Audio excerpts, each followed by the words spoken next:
أعوذ بالله من الشيطان الرجيم. بسم الله الرحمن الرحيم. الحمد لله رب العالمين.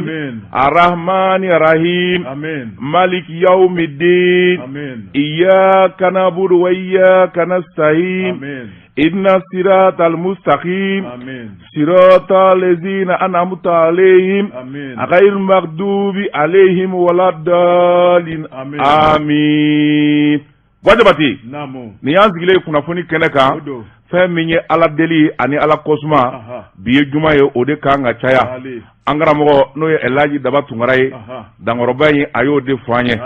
Elaji Daba Tunkara fɛn min ye sɛgɛnnafiɲɛbɔ ye a b'o la nka fɛn min ye kalandenw ye an sen dalen b'a senda nɔ na fɛn min kɔni ye mɔri ni kala fɛn min kɔni ye kitabuw ye ani fɛn min kɔni ye a ka fayidaw ye o livuru kɔni dogolen bɛ karamɔgɔ kama kɔrɔ a ma di maa ma nka fɛn min kɔni ye bilasirali ye an seko ye min ye an n'o kɛ n'an sigira kɛnɛ kan fɛn min ye ala deli ye an k'an k'o kɛ k'a ɲini subahana wa taala fɛ ale min ye diɲɛ da ka sanfara da ka dugukolo da se bɛɛ lajɛlen bɛ ala in de ye ala k'an ka jamana basigi an ka jamana ala k'a ɲɛtaa sabati k'a ɲini Alahu taala fɛ a k'a kɛ ciba kanu kama Muhammadu wa Rasulullah sallallahu alaihi wa sallam a k'a kɛ Muhammadu kanu kama fɛn min y'an ka jamana ye ala k'a basigi jamana jugu minnu bɛ yen n'u bɛ jamana buruja bamanju ani jamana denw tɔɔrɔbaw ala ka tɔɔrɔ ala ka ɲani ka bɔ an ka jamana kan ala k'an ka jamana suma jamana den o den i bɛ yɔrɔ o yɔrɔ bɛɛ lajɛlen ka ŋaniya kɛ kelen ye an ka jɛ k'a ɲini Alahu taala fɛ Mali bi suma cogo min ala k'o latigɛ e ko di a banna ayi fɛn tɛ i tilala de n'i b'a fɛ ka kɛ kalanden jolen ye i b'a daminɛ dɔɔni dɔɔni de i tilala de ma tila dɛ o tuma an b'a ɲini an ka dɔnnibaw fɛ minnu bɛ yen n'olu kɔni n'u kumakan lamɛnnen don minnu bɛ yen n'u ni ala ka di u ka dugawu kɛ jamana in ye fɛn min ye belebele ye a camanba de bɛ jamana in kɔnɔ a camanba de bɛ yen minnu n'u ni ala ka surun a bilahi taala n'u ye min ɲini ala fɛ ala bi sɔn o tuma an b'a ɲini an ka belebelew fɛ fɛn min ye asarafa ye ɲɔrɔnkaw ka belebele a ka dugawu kɛ jamana in ye belebele dalen bɛ Bangoni na Usmani Sherif Madani Aidara ya bani a ka dugawu kɛ jamana ye dankɔrɔba dalen bɛ Duwabugu Mohamed Ba Jara a ka dugawu kɛ jamana ye dankɔrɔba in bɛ dɛ min ko k'a ni ala ka di Mamudu Diko a ka dugawu kɛ jamana ye belebele n da sera min ma n da ma se min ma a bɛɛ lajɛlen ka dugawu kɛ jamana ye bi ye juma ye maa o maa bɛ n'i bɛ kutuba kɛ maa o maa bɛ n'i bɛna ala deli bi u ka dugawu kɛ jamana ye ala ka jamana in basigi ala ka jamana in ɲɛtaa sabati ala ka juguw malo ala ka jamana in sankɔrɔta Jibi Jakite Jean Seydou n bala cogo bɛ di Wajabate ne bɛ n tɛgɛ don min bɔ ni sɛbɛn ye an ko min ma Nouvelle Horizon fasiriba n'o ye Toguna A Tarawele nin y'a ka sɛbɛn ye Toguna ko sigikun kɛlen bɛ ka jɛ ka fɔ ani kɛnɛba min kɔnɔ k'a na kɛ sababa ye CEDEAO a jamanakuntigiw fɛ sigi in kɛra sɛbɛnnikɛla ko a ko fɛn min ye malidenw ye u tulo la kuma duman ma fɔ sabula CEDEAO jamanakuntigiw u ye kala turu yɔrɔ min u y'a turu ye ko kura o kɛra dɛ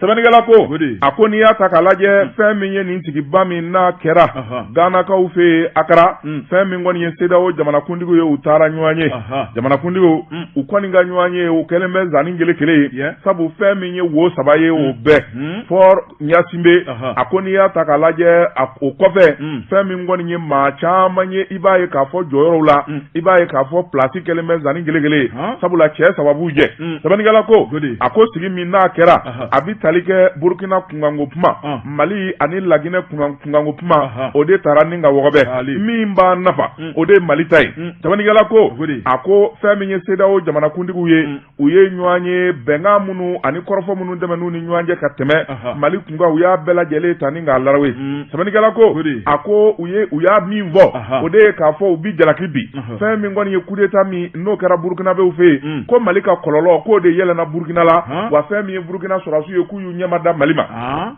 ngo n'a ta bɛ Burkina kɔni a ma ɲangi sanction kɔrɔlen minnu dara ka da Burkina kan o tora o nɔ la sɛbɛnnikɛla ko a ko n'i y'a ta k'a lajɛ fɛn min ye an ka jamanaw ye n'o ye CEDEAO jamanaw ye kɔlɔsi y'a jira CEDEAO jamanakuntigiw fɛ k'a fɔ coup d'état kɔni ɲɔ bɛɛ l'a fɛ ka ɲɛ o tuma fɛn min ye taabolo kura ani yɛlɛma de kan ka kɛ min bɛ se k'a to danga siri coup d'état la sɛbɛnnikɛla ko a ko n'i y'a ta k'a lajɛ fɛn min ye nin sigi in ye kuma minnu n'o fɔr'u fɛ o de ye k'a fɔ olu kun sigin bɛ ka min kɔnɔ sanction min n'u y'a ta Mali kama janvier kalo tile 9 san 2022 wuli kajɔ ka kɛ joona Mali fɛ min bɛ se k'a to an ka taa CEDEAO deli an kunkolo siɲɛ an k'an da duguma k'an golongolo baba kumanda ina hinana wa sɛbɛnnikɛla ko a ko fɛn min ye CEDEAO ye o ma kɛ o tuma fɛn min ye CEDEAO ye u kɛlen ka ɲɔgɔn ye u ye ɲininkali kɛ yala aw jɔnni kelen bɛ yen ni Mali ye sɛbɛnni kɛ ka di aw ma k'a fɔ fɛn min ye transition ye an b'aw deli de CEDEAO a y'a to nin na u ko k'o ma kɛ o tuma ni Mali ma délai di Mali ma maa si ka taa Mali ma calendrier bila ka taa olu fana ye sanction min ta u t'a wuli bi u t'a wuli sini a ti wuli dɛ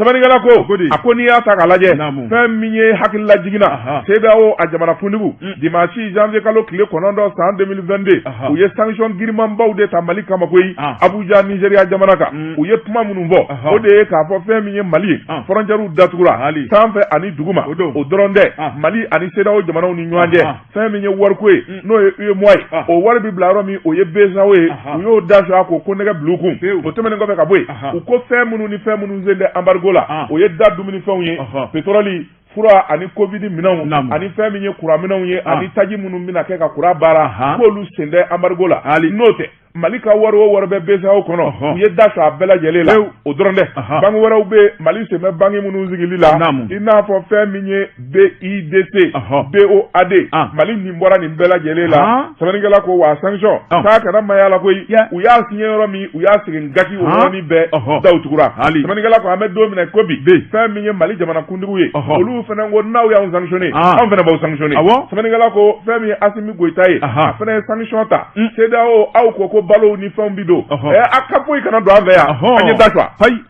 sɛbɛnnikɛla ko aw ka foyi kana don Mali jigi ka ɲi an bɛ taa jamana wɛrɛ sɛbɛnnikɛla ko o min kɛra sababu ye fɛn min ye CEDEAO jamana caman bɛ u ka balo n'u ka dunfɛnw kɔni o tolilen b'u bolo minan kɔni zɔnzɔnlen de bɛ frontière la taafan tɛ nafan tɛ kɔngɔ bɛ ɲini ka CEDEAO jamanaden dɔw fa minnu bɛ ni olu ka minɛnw ni Mali bɛ taa minɛn ta olu fɛ kana sabula olu ka sɔrɔba bɛ na sɛbɛnnikɛla ko colonel Assimi Goïta a ko CEDEAO jamana kuntigiw ma aw yɛrɛ fɛta ye min ye délai min n'o ka d'aw ye a y'o fɔ an ye o tuma n'o bi bɛn an ma an bi sɔn ma n'an b'a fɛ dɔ ka fara o kan an bi dɔ fara o kan nka an ye kumako fila kɛ aw ma kuma fɔlɔ o tuma an yɛrɛ fana ka dɔ fɔ ten sɛbɛnnikɛla ko bɛnba ko min na dɛ CEDEAO kɔni dara sanction in kɔni k'a tɔ sinsin k'a fɔ fɛn min ye Mali ka sanction ye a b'a nɔ la wa sigi kura bi kɛ don min o kuma ma fɔ o tuma fɛn min ye ala faranga de ye sa an b'o de ɲini ji ka jigin CEDEAO jamana kuntigiw ka to la n'o tɛ k'a fɔ ko nin don nata in na ko CEDEAO jamana kuntigiw bɛna ɲɔgɔn ye o ma fɔ fɔlɔ kunnafoni filɛ nin ye an ye min zalo ka bɔ Nouvelle Horizon kɔnɔ a ka bi bɔli la yɔntoro ne bɛ n tigɛ don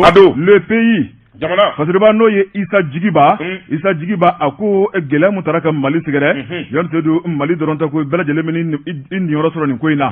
fasiriba ko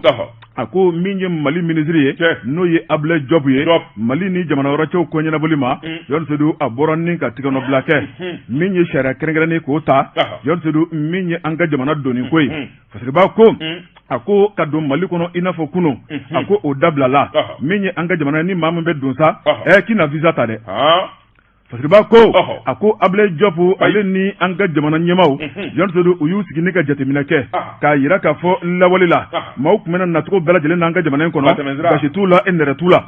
a ko o dabilala Mali bɛ waati kɛrɛnkɛrɛnnen kɔnɔ yɔntoro min ye an dɛmɛbaw ye an bolo di ɲɔgɔnmabaw an ni maa minnu bɛ ka baara kɛ ɲɔgɔn fɛ n'u ka lasigidenw b'an ka jamana in kɔnɔ a y'u bɛɛ lajɛlen wele ka kuma fɛ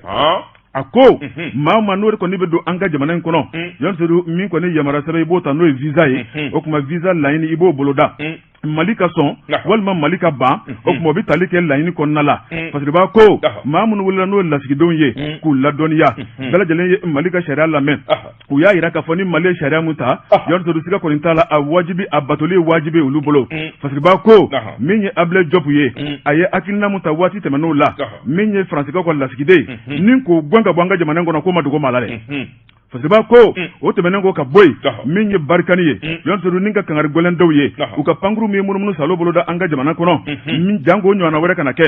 min y'o fana tɛmɛnen ko ka bɔ yen yɔntoro min kɔni an ka jamana ye u k'an bonya n'o ye faransikɛw ye burujali ni kumalankolon min bɛ ka ta ka Mali sɛgɛrɛ o ka dabila parce que ba ko o fana ma tɛmɛ ka boy min ye an ka jamana lakana ko ye yon suru ma munun be ku labɛn bɛ jamana dɛmɛni la yon suru o kuma ko Mali fana labɛnnen bɛ parce que ba ko ma munun labɛnnen tɛ o kuma ku bɛ se k'u yɛrɛ ta min ye Ablaye Diop ye a ko min kɔni lasigidenw ye maaw ma ko de kɔni bɛ don an ka jamana kɔnɔ waati n'a nataw la k'a daminɛ kunu kalo tile 3 fo ka taa fɔ don mana sariya wulila i tɛ don jamana kɔnɔ bilen n'i ma visa laɲini kɛ a ka d'i ma walima jamana k'i ban fo tan kunnafoni filanan an ye min bɔ le pays kɔnɔ Isa Jigiba ale ka sɛbɛnni don Bɔjabate bɔɲɛ laban ye boli ye si ka to la ka bɔ ni sɛbɛn ye an ko min ma indépendant o don Fasiriba n'o ye Ablaye Jara ye ni ye Ablaye ka sɛbɛn ye Ablaye Jara ko a ko fɛn min kɔni ye Mali ni Faransi a jɛ a kɛlen bɛ patikolonbajɛ ye Faransi mangoyalen bɛ i b'a fɔ laharaba an bɛ don min na i ko bi fɛn min ye Faransi ye e ko sɔni u t'u ka minɛnw bɛɛ lajɛlen cɛ ka taa n'u yɛrɛ ye wa sabula fɛn min ye kunnafoni minnu ye olu jɛlen bɛ Faransi masakɛ n'o ye Emmanuel Macron a yɛrɛ a da dilen bɛ i b'a fɔ bobo o tɛ koyi Asimi ye bolokuru min susu a jaki la o kɔni o ɲɛnamini b'a nɔfɛ hali bi Ranikala ko a ko Mali ni Faransi cɛ kuma gɛlɛyara Ablaye Diop ye minnu fɔ i da magaro la ndi sego kan nka min kɔni jɛlen bɛ bɛɛ tile tɛ Mali ni Faransi ni ɲɔgɔn cɛ sabula fɛn min ye colonel Asimi Goita ye a kalikan don Mali bɛ se ka bɔ Faransi ka jɔnya la cogoya min na Ranikala ko o wale n'o baara min daminɛna Faransi kɔni maloyara yɔsɔ sabula an bɛ don minɛ ko bi kuma ma sɔrɔ u da kuma min n'a bɛ Faransi faamaw da o de ye k'a fɔ désengagement de la France o kɔrɔ tɛ dɔwɛrɛ ye an m'an zɛli an m'an sen bɔ a la Ranikala ko a ko n'i y'a ta k'a lajɛ Asimi m'u gɛngoyi Asimi ko de a ka kɛ Mali ta kɛcogoya a ka ta Mali ka dabada ma n'a tɛ se k'o kɛ o tuma a y'a ka minɛnw da bi sɔn u la de u tɛ se ka wuli sɛbɛnnikɛla ko a ko n'i y'a ta k'a lajɛ Faransi ka denw yɛrɛ u tɔɔrɔ la Faransi population tɔɔrɔ la a politiciens majorité droite centre fɛn min ye Faransiw ye u ka bon u yɛrɛ bolo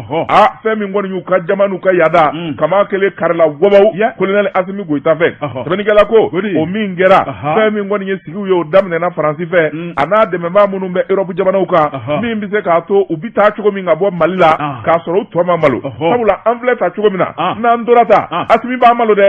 a b'an malo kosɛbɛ o tuma fɛn min kɔni ye cɛkɔrɔba ye ni sɔn min na ɲɛnamini na i b'i sigi o tuma fɛn min ye fɛɛrɛ an k'o kɛ an k'an da kan sɔrɔ min bɛ se k'a to fɛn min kɔni ye diɲɛmaa ye o kana jɔ an na an ka malo kɛnɛ kan sɛbɛnnikɛla ko a ko fɛn min ye février kalo tile 17 a n'a tile 18 Bruxelles fɛ yen sigiba dɔ bɛna kɛ o ye farafinna a ɲɛmaaw ye ani Europe ɲɛmaaw u bɛna hakilina falen kɛ nka san'o cɛ fɛn min ye Faransi jamanadenw yɛrɛ u ka assemblée nationale kɔnɔna na fɛn min ye Emmanuel Macron ye don o don Jean-Yves Le Drian Florence Parly don o don député minnu bɛ yen n'olu kɔni u dati k'a tiɲɛ na fiyewu u bɛ k'u dɔgɔya k'u lagosi k'u tɛgɛluma sɛbɛnnikɛla ko fɛn min kɔni ye Faransi faamaw ye u malolen bɛ bi dimi belebeleba Mali y'o don Faransi la Asimi Goita n'a ka cɛdenw u ye Faransi sigi a lebu kɛnɛ kan o tuma n'a ma ɲɛ k'a fɔ Faransi malola sabula kabi diɲɛ kunun k'o fɔ bi maa ma Faransi ambassadeur gɛn tileganbilen fɛ ta k'a malo yoko i b'a fɔ n t'a si dɔn sɛbɛnnikɛla ko maloya fɛ n'o ni tubabu maloyara a bi bilen coyi i b'a fɔ n dɔnkɛ mɔ sɛbɛnnikɛla ko fɛn min kɔni ye Joël Meyer ye a maloyalen yɔkɔ se t'a ye jigiya t'a ye a bi kasi ka malo bɔ a kunna baarakɛlaw bɛ ka malo bɔ kunna tɛgɛrɛ f'a kun bon n'a ta bɛ a malolen taara sɛbɛnnikɛla ko Mali hakili ka to nin na fɛn min kɔni ye Faransi ye u bɛna labɛn de kɛ jamana dɔ bɛ Mali dafɛ k'u b'u ka minɛnw bɛɛ lajɛlen cɛ ka bɔ Gawo u bɛna taa ye Niger u ka teliya sɛbɛnnikɛla ko Niger taali bɛ ka labɛn sabula Florence Parly yɛrɛ a ye wuli ka jɔ kɛ arabado ka taa Niger u ka base min bɛ ka taa yen lajɛ sɛbɛnnikɛla ko fɛn min ye Faransi ye minɛnbaden minnu n'u y'a donni ka n'an ka jamana kɔnɔ sanda kɛlɛ ma kɛ Faransi fɛ jamana juguw ma fa terrorisiw minɛn sanna ka d'olu ma olu ka jamana buruja anw ka armée janbara mugujugu bi don ɲɛ armée cɛw bi 50 100 200 fɛn min kɔni ye Faransi ye a bɛɛ lajɛlen ye Faransi den ye anw ka jamana a kɛlɛdaga a bɛɛ lajɛlen kɛlen bɛ kaburubilen ye ala ni Faransi ka janba n'u ka dannajuguya sɛbɛnnikɛla ko Asimi Goita ko ça suffit dɔ kɛra maliden ti sa bilen ŋanaŋana na Mali sɔrasikɛ ti to bilen ŋanaŋana la o tuma fɛn min ye Mali ka wuli ka jɔ n'a ka cɛsiri o bi kɛ o tuma fɛn min ye Faransi ye u ka base min bɛ Gawo base in wulitɔ don Gawo yɛrɛ ni Niger man jan o an bɛ sira d'u ma u ka t'u ka base sigi Niger sabula u ko fɛn min ye Saheli jamanaw ye terrorisme kɛlɛ u t'o dabila Saheli jamanaw kan nka fɛn min kɔni ye Mali ye u bɛna Mali ye ko to ye o jugu bolo n'o min ye Mali sɔrɔ ko Mali yɛrɛ y'o laɲini sɛbɛnnikɛla ko Mali kɔni n'i y'a senkɔrɔma cɛ a bolo bi Ala bolo Mali ti bi sabula fɛn min ye teriya sira ani namaya sira kura minnu bɛ Mali bolo Mali armée ye fanga kura minnu sɔrɔ siga t'a la colonel Asimi Goïta n'a ka cɛdenw u bi malidenw kunna ba kunnafoni filɛ nin ye an ye min zalo ka bɔ indépendant kɔnɔ a ka bi bɔli la jɔn ne bɛ tigɛ don l'indicateur du renouveau fasiriba n'o ye Bala Soumaïla Traoré Bala Soumi a ko jamana ministre kɔrɔ dɔ bɛ n'o ye Mohamed Ali Bacili Yoni Seydou a fana kuma mɛn Bacili ko min ye radio so dɔ ye jamana in kɔnɔ a y'a yira k'a fɔ barodasigi dɔ la a ko kuma min b'ale kɔnɔ Yoni Seydou f'a k'a fɔ joona joona sabu a tɔɔrɔlen bɛ a ko Mali bɛ janfa jugu min kɔnɔ ko cɛ nɔ tɛ muso tɛ Faransi don a ko an kana bɔgɔ siɲɛ ka kɛ bin kan fasiriba ko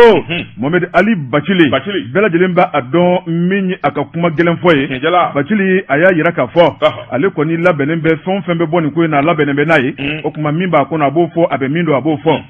fasiriba ko a ko n'i ye jateminɛ kɛ maa dɔw ye sɛgɛsɛgɛli bolo da janvier kalo tile 14 ka taa bila tile 16 min ye san 2022 in kɔnɔ groupement d'intérêt scientifique des statistiques Jean Sédou min ye o wuli ka jɔ ye i b'a ye k'a fɔ u ye malidenw ɲininka malidenw aw minnu bɛ aw ka jamana kɔnɔ aw ka jamana ka d'aw ye faransikan minnu nana k'u bɛna aw ka jamana bɔ terrorisiw bolo ni k'aw ka jamana lafiya ka lakana sabati aw fɛla ko ye mun ye faransika toli la ko maa 100 o 100 maa 4 de ko k'olu bɛ faransiko la maa 96 o ye faransidenw ye ko faransika taa fasiriba ko min ye Mohamed Ali Bacili ye a ko nin ma bali ale la ale sigilen bɛ ne nin ye Yoni Seydou k'a da kan min ye Faransi bɛ na don in kama min ye bamanciya wale n'o ye terrorisme o tun waralen bɛ an ka jamana in kɔnɔ Faransi bɛ na don min na François Hollande ale tile la min ye Faransi u nana an dɛmɛ a ko ma dogo maa la ko kɛra nka min ye Faransi ye ka sira da Mali kɛlɛkɛcɛw ɲɛ k'u tɛ don Kidali ko kabini o don ko Mali janfara fasiriba ko min ye Faransi ye a nakun ye min ye o ma ɲɛnabɔ Faransi nakun ye min ye ka jihadistes kɛlɛ o ma ɲɛnabɔ Yoni Seydou o kuma k'u ka baara ma ɲa n'i dun welela baara min kama n'o ma ɲa mun tora bilen i ka segin kɔ fasiriba ko Mohamed Ali Bacili min ye sɔrɔsi maa 5,000 barika ni kɛlɛkɛcɛw an ka jamana in kɔnɔ n'i ye terrorisiw lajɛ Faransi yɛrɛ de y'a bɔ a da kɔnɔ min ye terrorisiw k'u tɛ tɛmɛ maa 300 maa 500 kan ko kɛlɛkɛcɛ 5,000 bɛ se ka dɛsɛ o la cogo di ni janfa tɛ yen fasiriba ko min ye Mohamed Ali Bacili a ko Faransi n'a kun sago ye terrorisiw ka ban an ka jamana in kɔnɔ ɲankuma sɔrɔ an bɛ sira wɛrɛ kan nka ko Faransi fɛla ko t'o ye dɛ min ye Faransi ye Yoni Seydou fasiriba n'o ye Bala Soumaïla Traoré a ko maa min ye terrorisme don Mali kɔnɔ k'o bɛ fɛ abada terrorisme ka ban de sabu min ye Mali kɔrɔnfɛbolo ye Yoni Seydou pétrole minnu bɛ yen dugujukɔrɔ nafolo minnu bɛ yen Faransi sigilen bɛ k'a bolomada k'a jigi da o kan ni jamana in sumana o tuma min ye malidenw an hakilina wɛrɛ ta an yɛrɛ ye o tuma Faransi k'an ka jamana ɲaami k'an ka jamana buruja o tuma an k'an wasa tɛmɛ olu la fasiriba ko min ye Mohamed Ali Bacili a ka kumakan na a y'a yira k'a fɔ siga kɔni tɛ min na min ye malidenw kun ye 3 millions waati min na Faransi dɔngɔ n'a sɔngɔ bɛɛ lajɛlen tun bɛ an na Modibo Keyita ale tile la nka bi colonel Assimi Goïta tile la Mali population ye 20 millions ye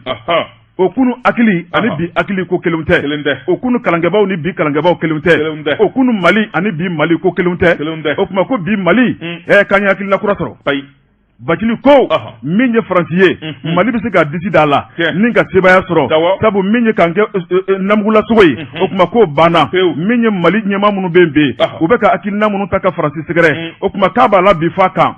kunnafoni filɛ nin ye an ye min bɔ indicateur du renouveau kɔnɔ a ka bi bɔli don Jabate ni sɛbɛ y'i ka foroko ye ni yiriw m'a dɔn wa b'a dɔn Jibi cɛ ka pib k'a ka feerefɛnw lakodɔn nɛgɛ kanɲɛ 12 sera Bamako k'a fɔ jiginɛw ka bonyamasegi bɛ aw ye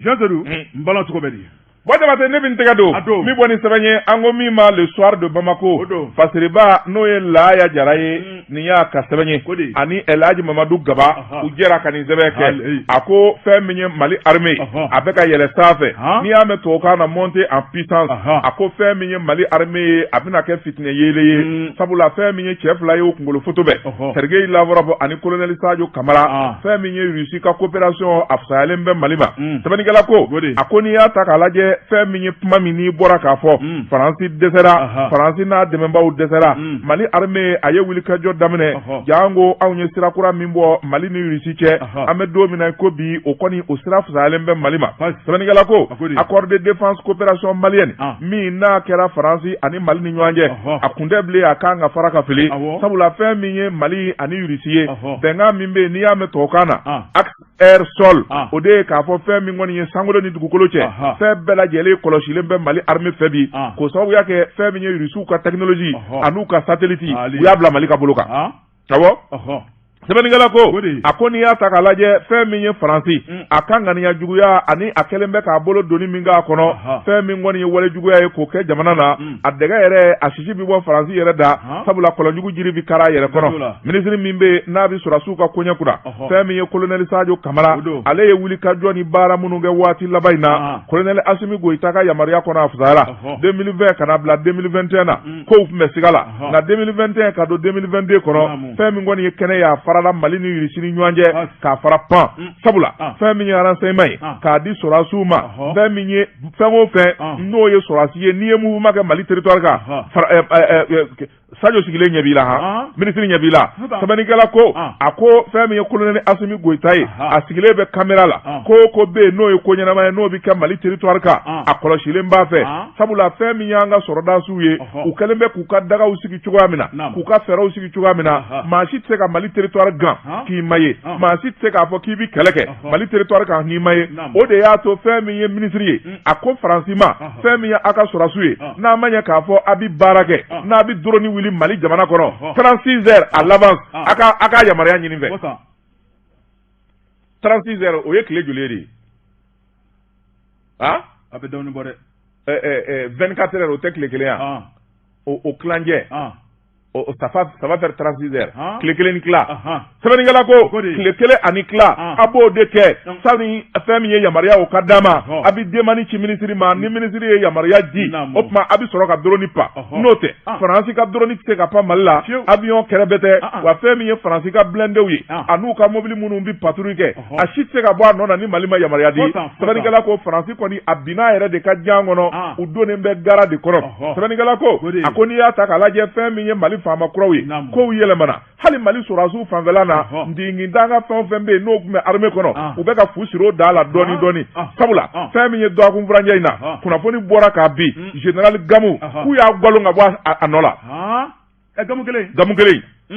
sɛbɛnnikɛla ko a ko fɛn min ye décembre kalo tile 31 décret bɔra ka bin colonel Assimi Goïta ale yɛrɛ de y'a tɛgɛnɔ bila général Gamu n'i y'a ta k'a lajɛ sɔrɔdasiw ka jɛkuluba dɔ bɛ yen u ko min ma inspection de l'armée o kɔni ye k'a fɔ sɔrɔdasi kulu fɛn o fɛn bɛ yen i kɛra maa o maa ye n'i ye finitigi ye k'i kɔlɔsi ka kunnafoniw kɔlɔsi sɔrɔdasiya baara taacogo k'a kɔlɔsi jamana a bɛ nafolo min don sɔrɔdasiya la k'a bɛɛ lajɛlen kɔlɔsi renseignement sɔrɔdasiya gundo a bɛɛ lajɛlen kun jɔyɔrɔ tara ka di Gamu de ma jɔyɔrɔ in a bilara la sɛbɛnnikɛla ko fɛn min ye général Gamu ye cɛ duman don sabula a delila ka rébellion kɛ san 1990-91 o wulikajɔw olu kɛra a nana laban fɛn min ye kɛlɛ caman ye k'o kɛ don min na MNLA nana wuli an ka jamana kama o y'a sɔrɔ Amadou Toumani Touré ale bɛ fanga na a ye danayaba de da El Hadji Gamu kan a ka fara jamana armée kan min ye kɛlɛ ye k'o kɛ sɛbɛnnikɛla ko Gamu ye kɛlɛ caman kɛ a ye kɛlɛ caman se sɔrɔ nka kelen tɛ sabula Mali armée o de dalen b'a kan ale de bi ɲɛfɛ tɔw kɔni olu bɛ ka baara kɛ sɛbɛnnikɛla ko fɛn min ye général Gamu ye i bɛ se k'a f'i t'a fɛ nka k'a fɔ sɔrɔdasi cɛ duman tɛ i ye nkalon tigɛ k'a fɔ a tɛ sɔrɔdasiya ɲɛdɔn i ye nkalon tigɛ k'a fɔ cɛŋana tɛ i ye nkalon tigɛ sɛbɛnnikɛla ko jamana bɛ dabolo min kan n'i kɛra sɔrɔdasi ɲɛma i kɛra cɛŋana ye taabolo dɔw bɛ yen n'i yer'o la i bɛ ɲangi sɛbɛnnikɛla ko o ɲangini o de bɔra colonel Assimi Goïta yɔrɔ fɛn min ye général Gamu ye k'a gwalon ka bɔ a nɔ la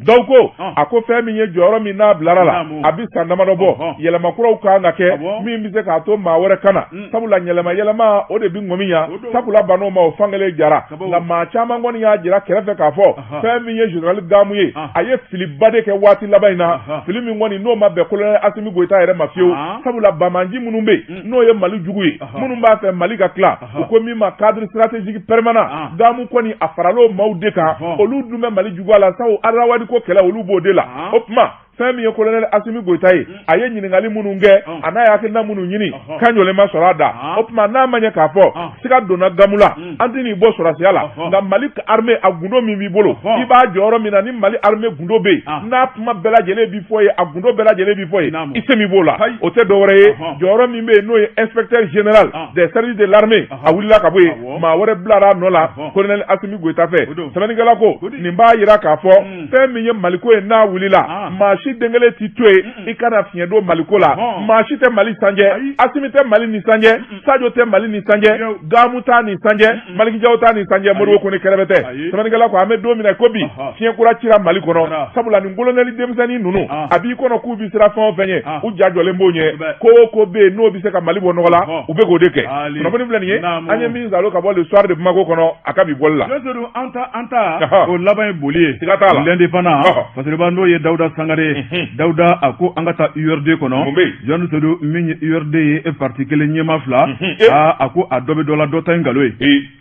parce que b'a ko a ko n'i ye jateminɛ kɛ min ye Ala ma hinɛna Soumaïla Cissé Soumaïla Cissé ale fatura décembre kalo tile 25 san 2020 o kɛra a ko k'a daminɛ o don na ka na bila bi la min ye Soumaïla su kɔni ye a tɛ ka lafiya sabu wulikajɔ mun bɛ ka k'a ka tɔn fɛ Jɔn Seydou nin tɛ maa nimisi wasa min ye farafarali ye buruja ɲɔgɔn neni Jɔn Seydou o de bolodalen bɛ tɔn in kɔnɔ a bara ta Soumaïla ma tɔn in sigi ne ni hakilina ye dɛ ɲɔgɔn dɛmɛ bonya ni karama an ka ɲɔgɔn mago to ni ka politiki baara kɛ an ka jamana in kɔnɔ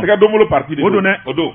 Jɔn Seydou parce que b'a ko Soumaïla bɛ fatu waati min na maa min kɔni tun ye vice président ye o de ye professeur Salifou Sanogo ye ale kɔni tora min kɔni cɛmancɛ fanga ɲɛmaya la yanni u bɛ kɔnkɔrɔ kɛ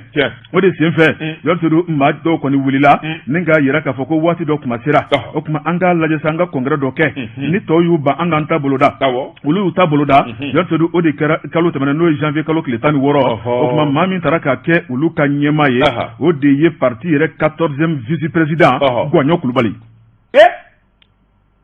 Gwaɲɔ Kulubali kelen de Kolokani 14e vice président IRD président o kɔni o taara an fɛ yen Kolokani clan 2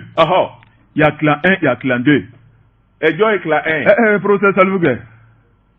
clan 2 Gwaɲɔ Gwaɲɔ c'est mon grand frère kana kɛ clan 2 fɔlɔ dɛ a ɲɛ ɲini parce que b'a ko Jɔn Seydou min ye Gwaɲɔ n'a jɛɲɔgɔn ye olu kɔni y'u ka congrès kɛ min ye congrès a kɛra hɛrɛ kɔnɔna la Gwaɲɔ kɛra ɲɛmaa ye o waati kelen kɔnɔ professeur Salifou a n'a jɛɲɔgɔn ko o tuma ko baara min bolodara kalo tile 16 Gwaɲɔ n'a ka jamaw fɛ k'ulu kɔni tɛ kala don ɲɛna ka bɛn n'o ye o tuma k'u ye fɛn dɔ kɔni kɛ min tɛ URD ka hakilina ye o ko URD ka hakilina n'o sera waati o waati ko tɛ dogo maa la parce que b'a ko min kɔni olu ka congrès Jɔn Seydou ko de bolodalen bɛ sibiri nata congrès wɛrɛ Ala man kisi la nin tɛ ɲuman ye dɛ o ye Salifu fa ye o ye fanfɛla ye clan 1 kɔni et pourtant le professeur Salifou Sanogo n fa don han e bɛ fɛ ka mun fɔ la c'est mon bon papa a baara tɛ kuma cogo dɔn dɛ i tɛ URD la i ta ye kunnafoni lase ye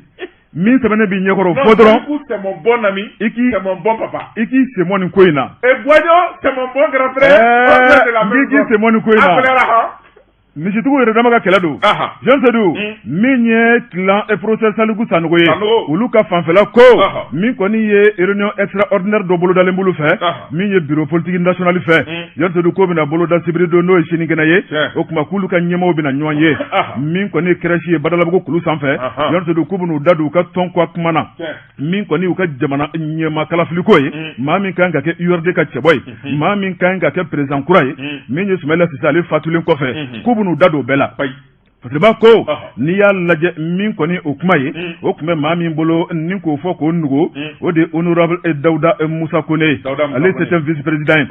min kɔni ye u ka hakilinaw ye u y'a yira k'a fɔ maa o maa ko de bɛ fɛ ka kɛ URD ka cɛbɔ ye dayɛlɛlen bɛ bɛɛ ye tɔgɔ fɔ yɛrɛ kɛra dɛ maa minnu bɛ yen n'u kɛmɛ k'u kankɔrɔta k'u bolo kɔrɔta k'u bɛ fɛ ka kɛ URD ka cɛbɔ ye kalafili nata la maître Demba Traoré section commune 6 Hassan Diallo Hassan Diallo section commune 1 Hassan Diallo ne t'o dɔn moi je le connais pas ne tɛ maa si de dɔn nin na an ka taa sa docteur Madu Diallo e tɛ ne kɔrɔkɛ dɔn ne Demba n'o de fiye communiste maire kɔrɔ l'ancien ministre là ne tɛ politique la l'avocat là ne tɛ politique la Jɔn Seydou e ko Mar Diallo le jeune bouillant docteur Mar Diallo section Kati il mérite Kati Kati. Mo fana fɛ han. Onura Modibo Doumbouya. Modibo Doumbouya. Section Kati. Kati. Mo fana fɛ Katika do. Vraiment tɛmɛ ka bɔ yen. Min ye Pascal Traoré. Pascal Traoré. Section Kulikoro. Kulikoro ndo do. Maître Abdoul Wahab Berté. Berté. Section Sigasso. Sigasso ndo do. Mamadou Igor Diarra. Mamadou Igor. Section Ségou. EOND mo fɛ. Adama Maïga. Section 100. Ndo do. Docteur Boubou Cissé. Boubou Cissé. Section Moki.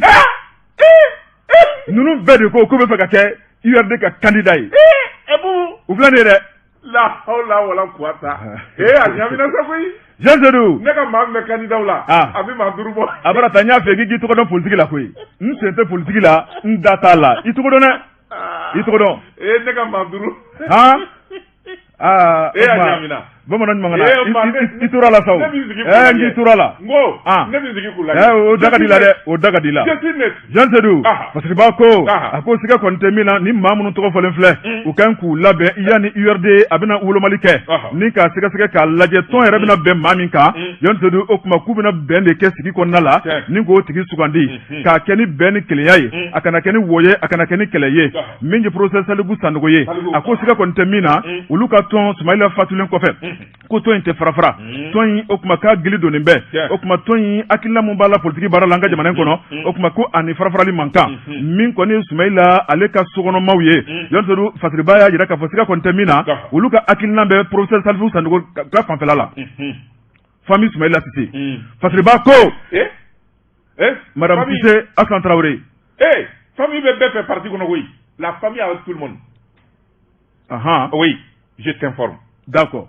Nka min bɛ yan an b'an wasa don o la sabu n tɛ politique la. Sɛbɛnnikɛla y'o de fɔ. parce que b'a ko Jean Zedou min ye Sumayila Cissé a ka denbaya ye a ko siga kɔni tɛ min na u yera min ye professeur Salifu Sanogo a ye maire vemu kɛ u yer'o kɛnɛ kɔnɔna la o bɛ fɛn dɔ maa na min ye professeur Salifu Sanogo ye a y'a yira k'a fɔ min kɔni URD ye k'u na ko bɛɛ lajɛlen kɛ Jean Zedou jan ko u bɛ se ka bɛn ko la sabu farafarali o tuma k'u ka hakilinaw tɛ sabati abadaw kɔnɔ kunnafoni filɛ nin ye an ye min bɔ indépendant kɔnɔ Dawuda Sangare ale ka sɛbɛnni don. Jabate indépendant an bɛ t'o kɔnɔ. Ale ne tɛgɛ don. Umaru Bari nin y'a ka sɛbɛn ye. Umaru Bari ko Kangarida ka fisa wuli ka bɔ Ndoa ka ye. Ministre min bɛ kiriko kunna. Mahamadu Kasoge. Ne yɛrɛ kelen terikɛ Mahamadu Kasoge. Mahamadu Kasoge a ye tabali gosi ka Kangarida magistrat ye han.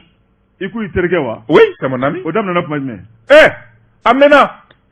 A walawala n ye dɛ. Il est de Kati, c'est mon bon grand frère de Kati. Katika tɛ ya. N kɔrɔkɛ don. Hakili la. C'est mon ami. Hakili la i ka kalo 5 janjo kɔnɔ. I n'a ye ɲɔgɔn ye. Non, je l'ai jamais rencontré. Ne n'a ma ɲɔgɔn ye o. Hakili la teriya daminɛna. Ayi o y'a sɔrɔ teriya bɛ yen. Awɔ teriya de tun b'a fɛ ka yobo yaba. Katika de don o de ye teriya in ye kɛ. Ayi Katika tɛ. N terikɛ dɔ kɔrɔlen o. Katipiliw de tun b'a fɛ ka don an ni ɲɔgɔn cɛ. Aw ɲɔgɔnnaw dɛ. Aw Sabaranitugu. Aw de tun b'a fɛ ka don an ni ɲɔgɔn cɛ. A bara ta. N'o tɛ an ka di bi o ye diya da ye. N'o ye cogo dɔn ko ye. N bɛ dugu bɛɛ sira dɔn. Ngolo fɛnɛ tɛ ban i kun na dɛ. I tɔgɔ dɔn dɛ. C'est un très bon magistrat. N kɔrɔkɛ don. Sɛbɛnnikɛla ko a ko fɛn min ye Mamadu Kasoge ye Mamadu Kasoge i bɛ se k'a fɔ a man di ye nka k'a fɔ cɛ duman tɛ ko sariyatigi tɛ i na nkalon tigɛ sɛbɛnnikɛla ko min kɔni tɛmɛna o tɛmɛna koyi nka fɛn min kɔni ye Mamadu Kasoge ye wulikajɔ ni cɛsiri minnu n'a b'o la an ka jamana kɔnɔ o dogolen tɛ a yɛrɛ labanna ni ka communiqué kɛ communiqué min n'a sɛbɛkɔrɔjɛyara o ye maaw tɔw tɛgɛ fa la sabula a kan ka min fɔ a n'a kan ka min kɛ waati min na a y'o de kɛ sɛbɛnnikɛla ko ministériya tɛ suyɔrɔ koyi min ka di jamanadenw ye tilennenya ani sariya kɔnɔna na n'i y'o kɛ bɛɛ baara bɛɛ lajɛlen bi dafa sɛbɛnnikɛla ko a ye communiqué sɛbɛn kunun ko communiqué in jaruna a ye Kangarida magistrats ye ko a y'a kɔlɔsi k'a fɔ magistrat dɔw bɛ olu bi to ka bɔ ka kuma réseaux sociaux kan wala ka to ka bɔ ka kuma presse sanfɛla na k'u bi ko minnu kɛ an'u bi kuma minnu fɔ k'a ni magistrat sariya ti taa o tuma i n'a fɔ jɔni i b'o fɔ n ye dɛ i n'a fɔ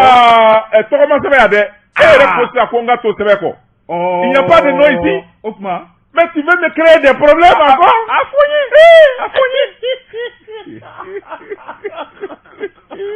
mais tu veux me créer encore des problèmes fo tan sɛbɛnni ye kulotigɛ t'i fali sɔmi ya sɛbɛnni ye tɔgɔ bɛ fɔ sɛbɛnni ye Tu veux que je sois obligé d'un mandat d'amener un nouveau mandat d'amener? Il t'a fait ça pour là. Ça c'est quoi ça?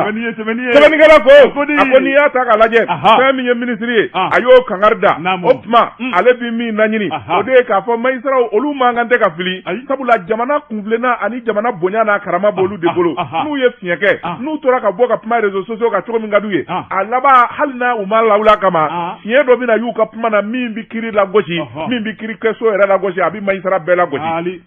O tuma ale bi min laɲini a ko fɛn min ye magistraw ye loi min bɛ yen n'o ye loi numéro 02 054 du 16 décembre 2022 Mahamadu Kasoge ko o bi kuma magistraw ka hakɛw kan u ka jɔyɔrɔ an'u kan ka min kɛ u man ka min kɛ ko magistraw hakili ka to olu u kana ɲinɛ dɛ olu de ye sariyatigi ye u kana fili fiyewu sabula n'u filila fili in bɛna kɛ sababu ye fɛn min ye jamanadenw ye u bɛna ko kɛ min ka jugu ni magistrat yɛrɛw ta ye sabula ni polisiw ye fɛn jeni ka baara jugu kɛ an bɛ taa boli sans interdit kosɔn bi circulation na ni polisiw ko maa si kana fɛn respecté olu yɛrɛ b'a jeni anw tɛna boli sans interdit fɛ wa o tuma ale bi min ɲini magistraw fɛ u hakili ka to a la magistraw n'u m'a mɛn u ka baarakɛ yɔrɔ min bɛ yen n'o y'u ka kɔlɔsili yɔrɔ ye inspection des services judiciaires ani direction nationale de la justice o tuma k'a bi kibaruya da olu tulo kan u ka kɔlɔsili kɛ ni magistrat min ye sariya sɔsɔ a ka da ale tulo kan sɛbɛnnikɛla ko a ko n'i y'a ta k'a lajɛ Mahamadu Kasoge a ka bɔli ka kuma a ko juguya tɛ koyi a bi min ɲini o de ye magistrat bonya ni birifini min b'u kan o ka to u kan magistrat ka bonya an ka jamana kɔnɔ u ka lakana sabula an bɛ don min na ko bi n'i y'a mɛn Mali a jɔsen belebeleba dɔ ye kiiri de ye wa kiiri tɛ sabati fiyewu fo jamanadenw ka magistraw bonya respectez les magistrats hein ni maa o maa ma magistrat bonya tu as affaire avec moi ko ne b'a si dɔn tu as affaire avec moi e b'a si dɔn dɛ non a ɲɛfɔ n ye ça o ti ɲɛ i b'a si dɔn cɛ o cɛ n'i ma magistrat bonya tu n'as pas affaire au magistrat hein tu as affaire avec moi ne ko daba ɲuman kana n'i jɔlen bɛ baara la magistrat ninnu juge ninnu u bɛ mun de f'i ye de tu veux savoir Ala k'a latigɛ ye subahanallahi i da bɛ jala la i tɛ dɔgɔnin ɲuman ye i da bɛ jala la non je vais te parler un bon avocat i ye kelen kɛ ka ban je te conseille i b'a dɔn non a ɲɛfɔ n ye non comme tu veux savoir mais avocat bɛ sɔrɔ sa Maître Omar Konare bɛ yen i bɛ fɛn mun si dɔn k'i k'a ɲɛfɔ n ye dɔrɔn Maître Omar Konare bɛ yen c'est un excellent avocat i da bɛ jala la Maître Amadou Bogoba Diallo il est là-bas n'i da bɛ jala la Maître Mamadou Kamara Maître Alassane Diop i da bɛ jala la n'i t'a ɲɛfɔ n ye tɛmɛ n'i ka sɛbɛn ye e ye fɛn min kɛ ka ban k'i k'a ɲɛfɔ n ye comme tu veux savoir i bɛ dɛsɛ k'o fɔ n ye comme tu veux savoir o tuma a to yen sɛbɛnnikɛla ko Ala k'an kisi tu veux plus savoir Ala k'an kisi tu n'es plus curieux sɛbɛnna ye n'o tɛ ni procureur Touré ye ɲɔgɔn ye sisan i b'a si dɔn sɛbɛnnikɛla ko a ko n'i y'a ta k'a lajɛ fɛn min kɔni ye yɛlɛma ye n'o kɛra fɛn min kɔni ye jamana ye a kanu ani jamana bonya magistraw ka kɔɔri bonya ni jamanaden bɛɛ lajɛlen y'o tɔbɔtɔ o bi kɛ sababu ye jamana ka sankɔrɔta magistraw yɛrɛ ka lafiyaw ka baara la bonya ni tanga ni karama min ka kan an b'o de ɲini o ka da magistraw kan kunnafoni filɛ nin ye an ye min zalo ka bɔ NFA kɔnɔ Umaru Bari nin y'a ka sɛbɛn ye kuma ka ɲi an ka taa dɛgɛ min Jɔnjɔdu n balan cogo bɛ di bon Jabate ne bɛ n tɛgɛ don min bɔ ni sɛbɛn ye an ko min ma Nouvelle Horizon Fasiriba n'o ye Dɛnba Kɔnte ye nin y'a ka sɛbɛn ye Dɛnba Kɔnte ko sugubulon belebele dɔ taara ni ka di dɔ a ma Seydou Kulubali Sira Seydou Conseil de ministre min kɛra février kalo tile 2 san 2022 o kɔni ye baara in kɛ CFA wari miliyɔn 863 taxi sen dɔw la sɛbɛnnikɛla ko a ko n'i y'a ta k'a lajɛ baara min n'a dira ma fɛn min kɔni ye société bureau conseil ingénierie de recherche appliquée Sira SA fɛn min kɔni ye sugubulon y'a tara ka di a ko n'i y'a ta k'a lajɛ sugubulon in bɛ tali kɛ min na o de ye fɛn min ye kɔlɔsili ye kɔlɔsili min bɛna kɛ baara minnu bɛna kɛ n'o ye voirie urbaine ye sira minnu bɛna dilan ani fɛn min ye kungo kɔnɔ sira minnu bɛ dilan sirababilenninw ani fɛn min ye sɛnɛkɛfɛnw olu bɛ mara yɔrɔ min na ani fɛn min ye kuranbon dɔw olu dɔw kan ka sigi min bɛ se ka kɛ sababu ye fɛn min ye bayɛlɛmali ye sɛnɛ ka se ka kɛ yɔrɔ dɔw kan ka labɛn min bɛ kɛ sababu ye k'a daminɛ Bamakɔ Zancɛbugu Gunjali San Pedro o siraw siraw olu kan ka dilan sɛbɛnnikɛla ko sira dilanni ko tɛ koyi nka ka sira dilanni kɔlɔsi entreprise min bɛ n'a b'o baara kɛ o de ye sira ye jamana gouvernement a ye communiqué kɛ min y'a jira k'a fɔ sugubilo taara ka di sira ma sira tigi o tɛ dɔwɛrɛ ye o ye Seydou Kulubali ye mouvement bɛnkan politique maa do bi sabula a kanbɔlen bɛ jamanakuntigiya nɔfɛ candidat do nin kuma in fɔ maa caman bɛ minnu ye jamana politique maaw ye minnu ye jamanadenw ye n'o ye kɔlɔsilikɛlaw ye olu de y'u yɛrɛ la ɲininka yala Asimi Goïta a ka sugubilo ta a ka gouvernement ka di sira Seydou ma yala o bi mun jira a b'a jira k'a fɔ yala Asimi Goïta ka candidat o de bɛna kɛ sira Seydou ye wa politique maaw bɛ calcul la o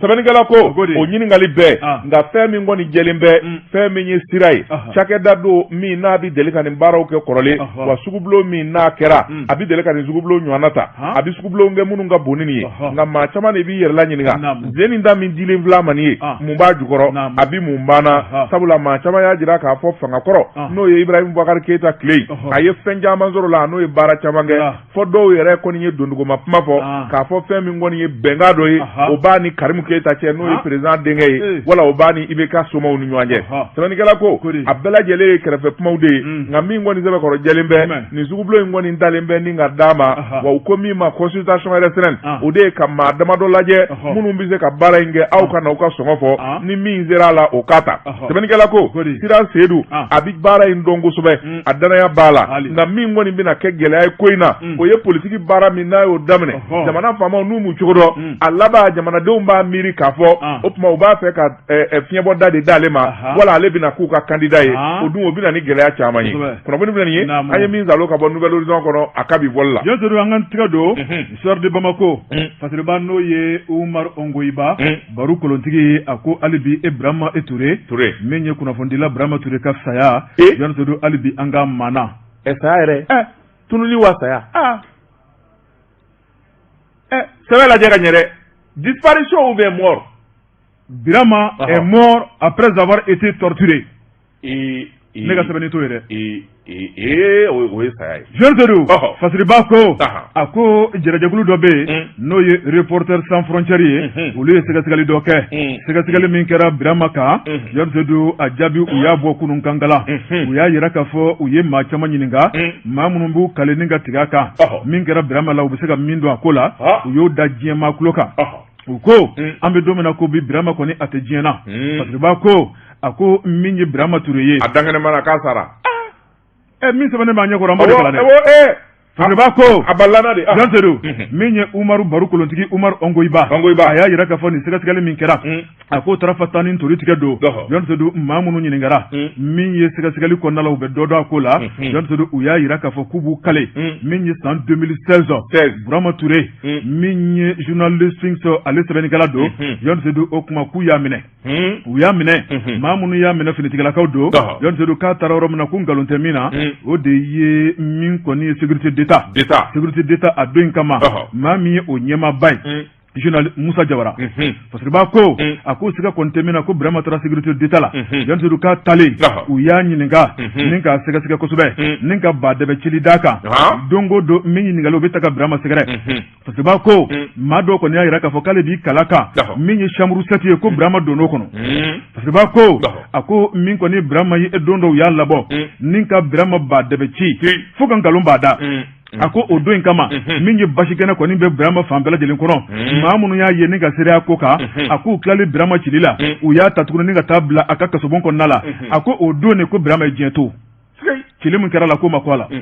fasiriba ko a ko siga kɔni tɛ min na min ye Birama ye a kelen kɔ ka diɲɛ to Jean o kuma k'u ye Birama meleke dɛbɛn dɔ la ni ka bila bicap jɛman dɔ kɔnɔ o bicap jɛman in Jean ni ka bɔ n'a ye sécurité d'État da fɛ ni ka taa n'a ye